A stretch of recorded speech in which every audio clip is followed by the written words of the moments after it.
Robert, on the subject of January 6th, you've heard the news of the day? What's the news today? Here, I'm going to pull up the article. We'll see if this format works a little bit. There's no video here, so it's going to be only the article.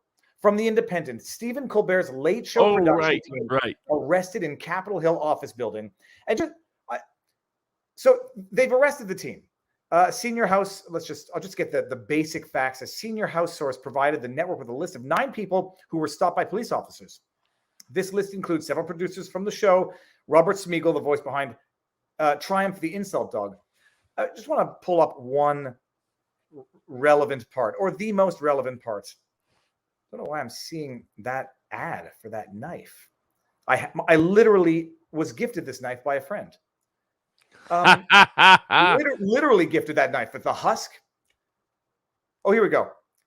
This is the interesting part, Robert, and we're going to discuss, in what ways, if any, this can be distinguished from Jan 6 or the alleged crimes thereof, or the charges, and what occurred here. Responding officers observed 7 individuals unescorted and without congressional ID in a 6th-floor hallway, the agency said in a statement. The building was closed to visitors, and these individuals were determined to be part of a group that had been directed by the United States Capitol Police to leave the building earlier in the day. Robert, why would they not face similar charges?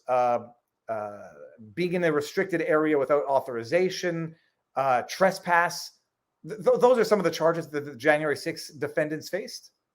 Yes. It's what almost all of them face.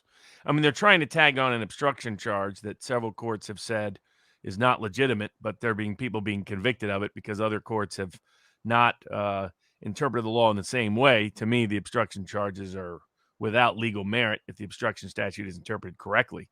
But otherwise, most of the defendants face the same thing that Colbert's production crew faces. You can pretty much guarantee they will get very different treatment than the January 6 people did. And now I was having a debate, and people raise what I think are, legitimate arguments, but easily distinguishable arguments, where they say there was no congressional hearing there, so there's no potential of obstructing Congress as a charge. Yeah, but there was no obstructing charge to begin with, according to several courts. So I disagree with that obstructing charges theory.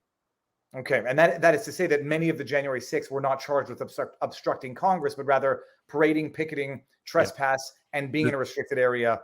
Yeah, the same thing pretty much. The primary charge of most of the defendants has been being unlawfully present in a federal building.